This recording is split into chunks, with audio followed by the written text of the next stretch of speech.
नमस्कार दोस्तों, मैं उमेश कुमार कुशवाहा। ये संतोष जी हैं जो हम मोकामा में पहुंचे हुए हैं और ये छत पे बकरी पालन किए हुए हैं और बिल्कुल ये देसी ब्रीड से काम कर रहे हैं। अपना देसी क्षेत्रीय ब्लैक बंगाल से इनका काम है और कुछ क्रॉस ब्रीड भी है। तो हम संतोष जी से पूछेंगे कि ये छत पे बकरी पालन जो कर रहे हैं कितने दिनों से कर रहे हैं, क्या क्या इनके पास कुछ समस्या भी आया था जिसका ये बताएंगे कि शुरुआत में इन्होंने फार्मिंग शुरू पर छत पर किया तो क्या समस्या आया था, फिर कैसे समाधान हुआ और कैसे मेरे से मुलाकात हुआ, क्या खिलाते हैं, किस तरीक़ा से रखते हैं, इन सभी चीज़ों को हम इसे पूछेंगे। जी नमस्कार, मेरा नाम संतोष है और मैं मोकामा से हूँ। जी तो संतोष जी, ये बकरी पालन जो छत पर आप किए हुए हैं तो कितना दिनों से किए हुए हैं? ये लगभग 2-2.5 साल से किए हुए हैं। देखिए सर, फार्मिंग करने से पहले भी कुछ बकरियां रखते थे, लेकिन एक ब्रीडर का कमी था। ब्रीडर लाए थे पटना, तो बोले सब वैक्सीनेटेड है, लेकिन वो पीपीआर से ग्रसित था। इसके बाद लाने के बाद सारा बकरी एक बगल से बीमार हो गई। तब जा कर के आपसे हमको संपर्क हुआ और वहाँ से ज्ञान मिला। इसके बाद सारा बकरी का ट्रीटमेंट शुरू हुआ, तो आज जो भी बकरी देख रहे हैं सब जिंदा है। तो ट्रेनिंग का सबसे बड़ा बेनिफिट ये हुआ, इससे पहले जानकारी था नहीं तो लॉस हो गया कुछ बकरी। जब से संपर्क हुआ और जब से ट्रेनिंग पूरा हुआ, आज तक कोई बकरी मेरा लॉस नहीं हुआ है। क्या ट्रेनिंग लेने के बाद जबकि आप ऑनलाइन ट्रेनिंग लिए तो और ट्रेनिंग ऑनलाइन में मैं वहाँ था, आप ये सुई लगाना कैसे सीखे आप? नहीं, ट्रेनिंग के द्वारा तो सब इंजेक्शन वगैरह दिखाई देता ही है, किस तरह से इतना डीपली बताए हैं तो कोई समस्या तक हुआ नहीं। दोस्तों, ऑनलाइन ट्रेनिंग के दौरान भी मैं बिल्कुल इंजेक्शन वहाँ से लगाकर डीपली नज़दीक करके जूम करके दिखाता हूँ ताकि आप इस तरीक़ा से लगा सकें। और मेरा टोटल ट्रेनिंग का वीडियो लाइफ टाइम के लिए सेव रहता है आपके पास, उसे आप कभी भी देख सकते हैं। तो बहुत ही आसानी से कोई चीज़ों को समझ में आ जाता है। यदि मेरे पास आप ट्रेनिंग आके लेते हैं तो मैं एक बार करूँगा, बस आप देखेंगे। लेकिन ऑनलाइन ट्रेनिंग में क्या होता है, लगभग आपके पास सब सेव होते चला जाता है, तो आप उसे हज़ारों बार देख सकते हैं। तो ट्रेनिंग लेने के बाद आपने पीपीआर से भी बीमारी से भी बकरियों को बचाया है। ऐसा कौन कौन सा बीमारी का सामना आपको बकरी पालन में करना पड़ा और उसको आपने बचाया, ये थोड़ा दर्शकों को सामने रखें। और क्यों आपकी बकरियां बीमार हुई थी, क्या आपको समझ में आया और कौन कौन सी बीमारी हुआ था, ये सब समझाएं दर्शकों को। नहीं, सबसे पहला तो पीपीआर को झेले हैं जो कि काफ़ी टफ था। उसमें ऐसा कोई बकरी बचा ही नहीं था जो कि बीमार ना हुआ, सब दस्त से पीड़ित था। उसका इलाज लगातार 5 से 6 दिन हुआ और सबको अलग अलग रखे थे और जो बताए आप इंजेक्शन वगैरह दिए थे। क्या हमने ट्रेनिंग के दौरान जो भी दवा बताया उससे बकरी आपकी पीपीआर में ठीक हुई? बिल्कुल बिल्कुल, अभी आपके सामने है, लॉस तो हुआ नहीं। दोस्तों, पीपीआर एक बहुत जानलेवा बीमारी है, कोशिश करने पर ठीक किया जा सकता है जैसे कि इन्होंने किया है, लेकिन इसे लाइलाज बीमारी के श्रेणी में ही रखा जाए। इसका बचाव के लिए proper time to time vaccine लगाएं, क्योंकि इसका कोई निश्चित उपचार नहीं है। हम लोग लक्षण के आधार पर उपचार करने के लिए इन लोगों को बताते हैं कि इस तरीक़ा का लक्षण होगा तो ये इंजेक्शन या इस तरीक़ा का दवा दीजिएगा तो काम करेगा। और इत्तेफाक है कि इन्होंने मेरे बताए तरीके से किया और पीपीआर का बीमारी ठीक हुआ। ऐसे सैकड़ों किसान हैं जिन्होंने अपने बकरियों को बहुत तरह के जो भी बीमारी हुआ है उसे ठीक किया है जिस तरीक़ा से मैंने बताया है, क्योंकि मैं रात दिन इसी में काम कर रहा हूँ, एक्सपीरियंस है उसका, मैंने पढ़ाई करके यहाँ तक मैं आया हूँ। तो इसके अलावा बहुत सारी बीमारी होगा जिसको आपने ट्रेनिंग के बदौलत ठीक किया संतोष जी। हाँ, जैसे अब अफारा आ गया था उसको, तो अफारा इतना ज़बरदस्त था कि चांस कम था कि बच भी पाता, तो फिर वो पाइप के द्वारा निकाल करके उसको बचाया है, दोनों ब्रीडर वो जो है। तो मुसीबत के समय बहुत लोग बोलते हैं कि उमेश कुमार कुशवाहा रिप्लाई नहीं देते, तो क्या है, ठीक है मैं व्यस्त हूँ हमेशा तो नहीं, लेकिन क्या आपको लगता है कि मेरा दिन आपको ट्रेनिंग लिए हुए हो गया तो क्या मैं आपका हेल्प नहीं करता हूँ, रिप्लाई नहीं करता हूँ या फ़ोन पर बताता नहीं हूँ? नहीं सर, ऐसा कोई बात नहीं है। फ़ोन हमेशा करते हैं, तो अगर रिसीव ना होता है तो बाद में भी रिप्लाई आ जाता है, बाद में भी कॉल आता है। दोस्तों, बदनाम कर देना अलग मैटर है, लेकिन लगभग कोशिश यही रहता है कि एक भी किसान का अपना नुकसान ना हो, क्योंकि दर्द उसी को होता है जिसको जख्म हुआ हो। मैं बकरी पालक हूँ और मेरे सामने किसी बकरी पालक को नुकसान हो जाए, वो भी जो मेरे से जुड़े हैं, तो उनको मैं कैसे छोड़ सकता हूँ, कैसे नहीं हेल्प करूँगा। अगर कोई ये बोलते हैं तो ऐसा है नहीं, मैं बिल्कुल जितना होता है मैं हेल्प करता हूँ। व्यस्त शेड्यूल है, बिल्कुल तुरंत रिप्लाई नहीं जा सकता, तो तुरंत का ज़रूरत भी इसलिए नहीं होना चाहिए कि ट्रेनिंग के दौरान हर चीज़ बताया गया है तो मास्टर अगर सामने वाला व्यस्त है लेकिन बाद में भी तो हेल्प हो रहा है। ट्रेनिंग लिए हुए साल भर 2-2 साल हो गया, उसके बाद भी मैं उन लोग का हेल्प कर रहा हूँ, और क्या हेल्प चाहिए। और लाइफ टाइम चलेगा, डिपेंड करता है कि आपका व्यवहार कैसा है, आप कितना सामने वालों को वैल्यू देते हैं, कितना मिल के रहना चाहते हैं, इस पर डिपेंड करता है। तो संतोष जी छत पे रखे हुए हैं और यहाँ देखिए, मैं बोला कि वीडियो में अच्छाई और कमी जो भी होगा मैं आप लोग के सामने रखूँगा, तो यहाँ कमी कम और अच्छाई ज़्यादा नज़र आता है, जो कि मैं आपको बता दूँ।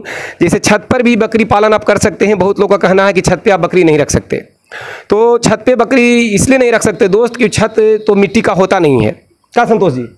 छत तो मिट्टी का होता नहीं है, तो छत पर शुरुआत में जब छत पर बकरी रखे थे, मेरे से ट्रेनिंग से पहले आप रखना शुरू किए हैं? हाँ हाँ, बकरी तो पहले से ही रखते, 4-5 रहता था, ज़्यादा घनत्व में नहीं था। तो जो स्ट्रक्चर है छत पर आपने इस टाइप का बनाया है, तो ट्रेनिंग से पहले दिमाग में आया था कि मैं ट्रेनिंग में बताया उसके अनुसार किए आप? नहीं, ये तो ट्रेनिंग के अनुसार किए हैं। पहले तो 2-4 था तो वैसे ही खुला रहता था, कहीं भी आराम से रह लेती थी। जब संख्या ज़्यादा बढ़ा तो उसका नमी बढ़ गया, उस वजह से ये सब तख्ता वगैरह बनवाए।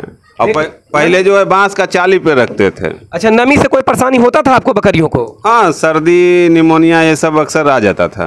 दोस्तों, आप सीखने वाला बात यहाँ से ये शुरू होता है, जो आपको गौर करना है कि छत पे मिट्टी नहीं है, ठीक है ना। छत पे कंक्रीट, सीमेंट, बालू का एक लेयर चढ़ाया गया है जो बिल्कुल प्लास्टर कर दिया। कोई भी छत बनाते हैं तो उसे ही होता है। तो जब बकरियाँ उस पर चलेगी, घूमेगी, टहलेगी, तो पहली बात तो जो उसका खून है, जो उसका पैर है, उसका पैर बैंड हो जाएगा धीरे धीरे। अगर लगातार आप फर्श पे बकरियों को रखते हैं तो पैर बैंड हो जाएगा। एक तो ये नुकसान हुआ। दूसरा है कि बकरी जहाँ भी बैठेगी तो वहाँ उसको मॉइस्चर मिलेगा, नमी मिलेगा, क्योंकि प्लास्टर जब ठंडा हो जाता है तो पूरा ठंडा हो जाता है, और गर्म होता है तो पूरा गर्म हो जाता है। यानी गर्मी के दिन में पूरा हीट और ठंडी के दिन में पूरा ठंडा। तो बकरियाँ उस पर बैठेगी तो उसको नुकसान होगा। छत पे बकरियों को यदि रखते हैं तो इस तरीक़ा से लकड़ी का तख्ता इन्होंने लगाया है। देखिए, मैं इनसे पूछूंगा, लेकिन मैं इसलिए बता रहा हूं क्योंकि मैं यहां बताने के लिए आप लोग को आया हूं, कमी, अच्छाई, बुराई जो भी, ताकि आप सीखें।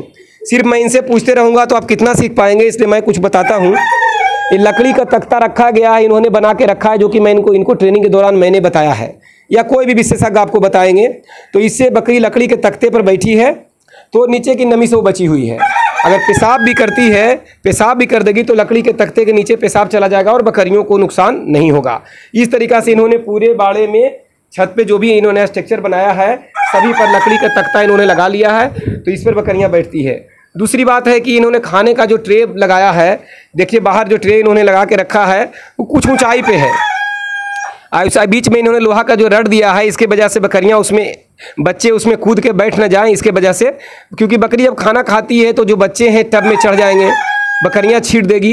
तो इस तरीक़ा से इन्होंने बनाया है, जो कि बहुत अच्छा है, जिससे बकरियां आसानी से खाना खा लेती है। इस चीज़ में, इसमें एक चीज़ आप और देख रहे होंगे कि इन्होंने नीचे लोहा का रड दिया है, नीचे लोहा का रड दिया है, जिस पर जो छोटे बच्चे हैं वहाँ तक जो पहुँच नहीं पाते हैं, वो अपना पैर रखकर उस रड पर आसानी से खाना जाके ट्रे में खा लेते हैं। तो ये सब दिमाग का उपज है जो आदमी इस्तेमाल करके अपना इस्तेमाल करता है। तो ये बहुत ही अच्छी बात है। आपको भी अगर छत पे फार्मिंग करते हैं तो इस तरीक़ा से करें। बहुत तरीक़ा के बातें आता है कि क्या बकरी पालन हम छत पे करेंगे तो छत खराब हो जाएगा। ऐसा बिल्कुल नहीं है। छत क्यों खराब होगा? आप सफाई रखें, समय समय पर सफाई करें और लकड़ी का तख्ता लगा के रखें, बकरी भी बचेगी और बीमारी से बकरियां भी बचेगी और आपका छत भी खराब नहीं होगा। तो संतोष जी, कौन कौन सा ब्रीड पे आप काम कर रहे हैं अभी? फार्मिंग कौन कौन सा ब्रीड से कर रहे हैं अभी? मेन रूप से तो ब्लैक बंगाल है और एक दो सिरोही है, क्रॉस है कुछ, मतलब ज़्यादा, लेकिन ब्लैक बंगाल है। दोस्तों, जहां जो ब्रीड आसानी से बिक जाए उसी पे काम करना चाहिए। इन्होंने ब्लैक बंगाल का चयन किया है, जो कि बहुत ही अच्छा है, अपना क्षेत्रीय ब्रीड है। मैं किसी ब्रीड का विशेष प्रमोट कभी नहीं किया, क्योंकि मैं एक जगह के लोगों को तो पढ़ाता नहीं हूँ, हर जगह के लोग होते हैं। तो मेरा एक ही कहना होता है कि जो आपके एरिया में आसानी से बिक जाए उसी पे काम करना है। तो इन्होंने ब्लैक बंगाल से काम किया है, ब्लैक बंगाल के फार्मिंग के सफलतापूर्वक कर रहे हैं। तो हम ये कहना आपको चाहेंगे कि आप इनसे हम एक बार पूछते हैं कि संतोष जी, क्या मैंने कभी भी आपको कोई भी एक भी शब्द बोला कब ट्रेनिंग के दौरान या कभी भी कि आप ब्लैक बंगाल से ना करें, बारबारी से करें, आप ब्लैक बंगाल से फार्मिंग ना करके बारबारी से फार्मिंग करें, ऐसा मैंने कभी कहा आपको? नहीं, ब्रीड के बारे में तो कोई क्षेत्रीय के बारे में के अलावा कुछ बताया नहीं कि जहाँ भी शुरू करें क्षेत्रीय नस्ल से कीजिए, ये आपका कहना है। जैसे मेरा कहना है दोस्तों कि बीमारी कोई भी नस्ल हो एक ही होता है। अगर एक पिछला वीडियो में एक कमेंट आया था कि क्या ब्लैक बंगाल के बारे में नहीं पढ़ाते हैं। पढ़ाई जानवर के डिजीज के बारे में, वैक्सीनेशन के बारे में, रख रखाव, खान पीन के बारे में किया जाता है। नस्ल कोई भी हो, अप्लाई सबको पर एक ही नियम होगा। तो जहाँ का जो ब्रीड है उसी पे काम करें। यहाँ ब्लैक बंगाल का एरिया है तो इन्होंने ब्लैक बंगाल का काम किया है। फिर ये सिरोही रखे हुए हैं, एक दो मिक्स में सिरोही रखे हुए हैं, और एक बच्चा ये रखे हुए हैं हंसे का। एक हंसा का बच्चा लाए हैं। क्या सोच के लाए हैं संतोष जी? एक हंसा का बच्चा बहुत सुंदर आपके बाड़े में है जो मैं देखा। नहीं, कुछ दिखावटी भी रखने के लिए सोचे हैं, और ये ब्रीड अच्छा है इसलिए चयन किए कि आगे चल के भविष्य में इससे क्रॉस कराया जाए तो इसका बच्चा कुछ बेटर आएगा। अच्छा सोच है, अच्छा ब्रीड है हंसा। तो मेरा कहने के मतलब है, देखिए आज़ाद हैं, इनको तो मैंने हंसा मैं लाने के लिए बोला हूँ था कभी? क्या नहीं, आप तो नहीं बोले हैं, अपने मन से लाए थे इसको। और तो कहने के मतलब है कि देखिए ये आज़ाद हैं, मैं इनको तो बोला नहीं और इन्होंने गलती भी नहीं किया है। बिल्कुल आप आज़ाद हैं, जो ब्रीड आपको अच्छा लगता है उससे करें, क्योंकि शुरू में फार्मिंग आप अपना कर लीजिए, सेटअप कर लीजिए। जब आप टिक जाएं, जब आपका फार्मिंग सही से चलने लगे, आपको बीमारियों पर कंट्रोल हो कि अब बीमारी, पहली बात तो नहीं ट्रेनिंग के दौरान में बताया जाता है कि सफाई में क्या करना है, कैसे क्या रखना है, ये सभी चीज़ें जान गए तो बीमारी से बचा लेंगे। ऑल ओवर वैक्सीन आप लगा लेंगे तो बीमारी से बचा लेंगे। बाय द वे बीमारी हो गया तो उसका ट्रीटमेंट आप ट्रेनिंग में सीख चुके हैं तो उसे बचा लेंगे। जब पूरी रूप से आप फार्मिंग में जम जाएं और आपको लगे कि आप फार्मिंग मेरे कंट्रोल में है, बकरियां मेरी कंट्रोल में है, तो आप कोई भी ब्रीड ला सकते हैं। आपका इच्छा के ऊपर है, कोई किसी का दबाव नहीं होता है। जैसा इन्होंने हंसा लाया है और ये अपने बिल्कुल मन से लाए हैं और कहीं से भी ये गलत नहीं किए हैं, क्योंकि इनका दिल ने गवाही दिया कि ये लाएंगे तो इससे हम क्रॉस कराएंगे और बच्चे बढ़िया आएंगे, या फिर दिल को सुकून मिला कि ये ब्रीड होना चाहिए। तो ये आज़ादी होता है, लेकिन बिल्कुल टिक जाएँ, फार्मिंग में जम जाएँ, उसके बाद ये सब फैसला लें। नए में आपको कोई महंगा ब्रीड नहीं लाने हैं। तो संतोष जी, खिलाने का क्या क्या व्यवस्था है बकरियों का आपके पास? खिलाने का सर देखिए, फिलहाल तो मेरा हरा चारा बहुत कम, ना के बराबर है, और भूसा है और दर्रा चुना जो भी है उसी पे रख रहे हैं। बकरियों को आप लगभग भूसा में क्या, कौन सा भूसा? दलहनी भूसा होता है, जिसे अब हो गया चना, मसूर, खेसारी, यही से बोला जाता है हमारे यहाँ। दलहनी भूसा बकरियों के लिए बहुत अच्छा है। दलहनी भूसा के मतलब वो उन फसलों को दलहनी कहा जाता है जिनके दाल होते हैं, जैसे मसूर, चना, मूंग, उड़द, जो भी जिनका दाल होता है उनके फसल के जो तने होते हैं उनके सूखे टुकड़े करके भूसा इस्तेमाल किया जाता है। तो ये हुआ, और इनका दाना चोकर वगैरह मिला के खिलाते हैं। हरा चारा का उपलब्धता कम है। संतोष जी, मुझे दर्शकों को ये बताएं आप अपना मन से कि हरा चारा आपको कभी नहीं खिलाया या बीच में मिला था? नहीं, इधर कुछ दिन से ही खिलाया है, मान के चलिए 20-25 दिन से।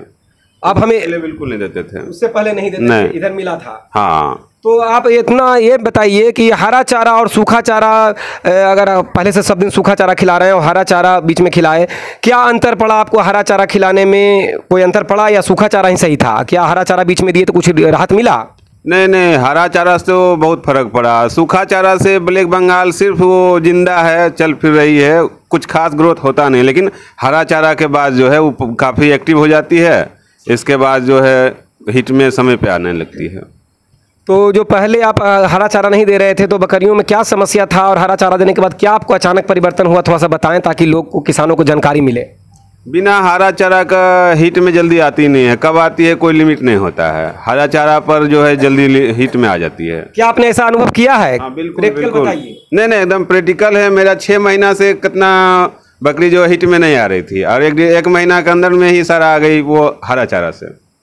देखिए, बकरियों के लिए ब्लैक बंगाली रखे हैं तो इसका ही बात कीजिए, या कोई भी नस्ल हो, मैं तो हर नस्ल की बात कर रहा हूँ कि कोई भी नस्ल हो, अगर हरे चारे आप बकरियों को नहीं देते हैं तो कुछ कमी हो जाता है, आप चाहे जितना भी खर्च कर दें। मैं ट्रेनिंग के दौरान लोग को सूखा चारा पर ज़्यादा फोकस करवाता हूँ कि सूखा चारा खिला के ही रखें, इसलिए क्योंकि नए लोग होते हैं तो सूखा चारा में बकरियाँ बीमार कम होगी। लेकिन जैसे ही मैं ट्रेनिंग संपन्न करता हूँ और लास्ट में मैं ये बोलता हूँ कि नहीं भाई, सूखा चारा तो मैं आपको इसलिए बताया था कि आप नए हैं तो शुरुआत में जाएँ, और अगर नए बकरी कहीं से ला रहे हैं तो सूखा चारा कुछ दिन खिलाएँ, और उसके बाद जितना हो सकता है अपना हरा चारा खिलाएं। तो संतोष जी के बाद हरे चारे की उपलब्धता नहीं है, इस शहर में है, और इनके पास हरे चारे की कमी है, लेकिन ये सूखा चारा पर प्रॉपर वे में बकरी पालन कर रहे हैं, जो कि बकरियों को आप देख रहे हैं। लेकिन ये हरा चारा बीच में खिलाए तो इनसे जो बकरियां हीट में जल्दी नहीं आ रही थी, 4-4 महीने हो गया था। कितना माता जी? ये संतोष जी के माता जी हैं, और मैं थोड़ा दर्शकों को इनका सामने इनको लाऊंगा क्योंकि सारे करता धरता यही हैं। और माता जी, सबसे पहले तो हाथ जोड़ के उमेश कुमार कुशवाहा को आपको प्रणाम है। और अब आप बताएं, कुछ कहना चाह रहे थे माता जी आप? अरे आज तक तो हम बकरी पालन कर रहे थे तो बीमारे आपको ट्रेनिंग लेना से मेरा बेटा थोड़ा बढ़िया चलने लगा, बीमार नहीं पड़ रहा है। और हरा चारा तो कमी हम लोग को है, ये है जो होता है से भूसा वूसा खिलाते हैं, अब ज़्यादा करके साफ़ सफाई रखते हैं। हम तो खाली बकरी को देखते हैं, खिलाते हैं, पिलाते हैं, जो भी करता है, जो बचवे करता है। तो आपको दिया हुआ ट्रेनिंग बहुत कामयाब आया है, अभी तक आइए रहा है। माता जी, आपका बात यहाँ लगता है, क्योंकि दुनिया का कोई भी आदमी ये कह ही नहीं सकता कि कोई माँ झूठ बोल सकती है। और आपने मुझे बोला कि आपसे ट्रेनिंग लेके मेरा बेटा बहुत अच्छा कर गया, आप मुझे ये सुन के लगता है कि मैं सफल हूँ क्योंकि मैंने एक माँ का दिल जीता है। क्या आप मेरे से ट्रेनिंग लेने के बाद ये खुद अपना इलाज कर पा रहे हैं बकरियों को? आप पहले नहीं करते थे? बहुत इलाज कर रहा, जो कि जानते हैं 2 बच्चा बड़का बड़का था, गेहूँ खा लिया, हम तो घर में जाके बंद होकर रोने लगा। हम बोले अब तो नहीं है बचेगा बचवा, लेकिन कैसे कैसे दोनों बच्चा को 10 दिन तक मैं इलाज करते करते अच्छा कर लिया। इसका मतलब हमने ट्रेनिंग दिया, वो आपका बेटा काम कर रहे हैं उसका। ये मेरा संतोष लड़का जो है, जो बोलता था कि आप मत घबराइयो माँ से, हम लिए हैं ना उमेश जिससे ट्रेनिंग, ज़्यादा दिक्कत पड़ेगा तो हम उनसे फिर लेंगे ट्रेनिंग, लेकिन घबरावो मत, हम धीरे धीरे सब कुछ जानकारी ले रहे हैं। ये माँ के दिल का आवाज़ है दोस्तों। जब एक माँ के तरफ से आशीर्वाद मुझे मिला है तो कौन रोक सकता है। ये संतुष्ट हैं कि मेरी ये जो मैं ट्रेनिंग जो दिया हूँ इनसे, इनके जो संतोष भाई मेरे हैं, ये मेरी माता जी हो गई, आपकी माता मेरी माता हो गई। तो ये जब माता जी खुश हैं तो थोड़ा मैं भी भावुक हो गया हूँ, क्योंकि मैं भी पारिवारिक आदमी हूँ। ये माता जी हैं और यही पूरा इनका फार्मिंग देखती हैं, और इन्होंने ये बताया कि आपसे ट्रेनिंग लेके मेरा बेटा कर रहा है, तो अच्छा लगता है, हिम्मत बढ़ता है कि नहीं और कई किसानों के बीच में जाना चाहिए। माता जी आपका आशीर्वाद रहेगा तो हम लोग भी बहुत कुछ करेंगे और संतोष जी भी बहुत अच्छा करेंगे।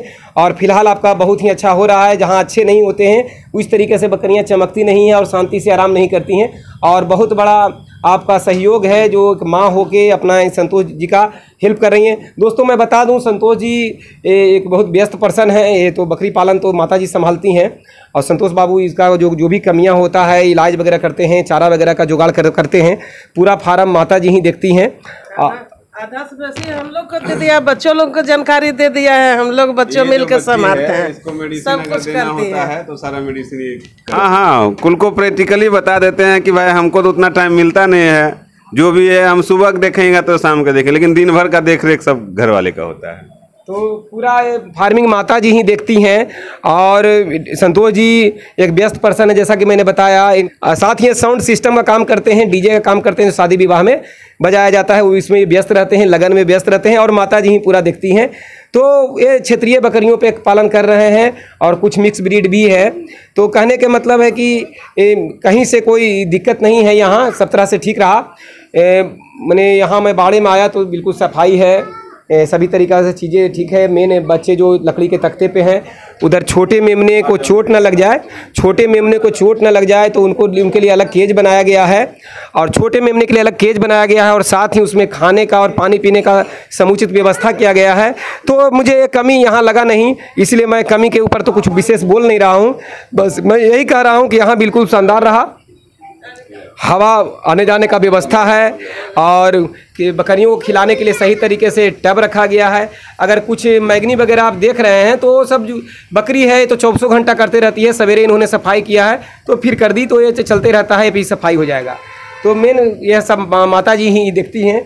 तो अब मैं क्या कहूँ, अब बच्ची भी देखते हैं। हाँ, ये बिटिया रानी है, कंपाउंडर है, कंपाउंडर है, ये भी दवाई वगैरह दे लेती है, इंजेक्शन के अलावा अपना मेडिसिन देना है। अच्छा, ये बकरी को जब बीमार होती है तो कोई दवाई अगर पिलाना होता है तो बेटी कैसे पिलाती है उसको? बताओ। बता दो। देने के लिए भैया बताते हैं, घोलती हो दवा और पिला, मुंह में कैसे डालती, उसके मुंह में कैसे डालती हो सिरिंज से, मैं पूछना चाहूँगा। सिरिंज से हम साइड से डालते हैं। देखिए, यही मैं पूछना चाह रहा था। एक बार और मैं पूछना चाहूँगा बेटी, मैं फिर एक बार पूछूंगा ताकि सभी लोग समझें कि किस तरीका है दवा बताना है। एक बच्ची तक याद रखी हुई है। ये होता है सही ट्रेनिंग का, कि ट्रेनिंग इन्होंने लिया लेकिन बेटी को बताया, और ये बात को पकड़ी हुई है कि ऐसे देना है। यही लोग गलती कर जाते हैं बहुत ज़्यादा। तो दवा जो पिलाती हो सिरिंज में भर ली, पहले तो सिरिंज में भरती हो, है ना, तो उसको फिर बकरी के मुँह में किस तरीका से देती हो, आराम से बताओ। हम ना साइड से देते हैं, मुंह में साइड से देती हो? हाँ। साइड से क्यों देती हो बेटिया? ये बताए थे कि एक बीमारी होता है जो फेफड़ा में चल जाता है, इसीलिए वो बीमारी से बकरी मर जाता है, इसी के लिए हम भैया का बात मान के देते हैं साइड से। धन है ऐसी बेटियां जो इतनी बात को पकड़ती है और इतना दिमाग में रखी है कि अगर सीधे हम दवा को देंगे तो बीमारी एक होता है जो बताए हैं भैया, तो सीधे बीमारी से वो ड्रेंचिंग निमोनिया बीमारी होता है जो डायरेक्ट फेफड़ा में पानी चले जाने से होता है, जिसमें बकरियों को बचाना बहुत मुश्किल हो जाता है, टेम्परेचर डाउन हो जाता है। तो बहुत अच्छी बात है, कभी भी बकरियों को दवा पिलाओ तो साइड से ही पिलाओ, ये बहुत अच्छी बात। तो जिस घर के मेन सदस्य, बच्ची और जिनकी माता, तीनों का सहयोग हो वहाँ फार्मिंग फेल नहीं हो सकता। मैं मानता हूँ जगह छोटा सा है, छोटा सा एरिया में किए हैं। लगभग कितने बकरियों का संख्या यहाँ संतोष जी है? इसमें सर 20 बकरी का मदर गोट 20 है, बाकी बच्चे 20-22 हैं, मतलब 40-50 हो जाता है टोटल। मैंने 40-50 पीस यहाँ रख लेते हैं, लेकिन अभी फिलहाल कितना बकरियाँ आपके पास है? अभी 20 से 22 है सर। 20-22 बकरियाँ अभी है। 40-50 बकरी तक भी इतना दूर में रख चुके हैं ही।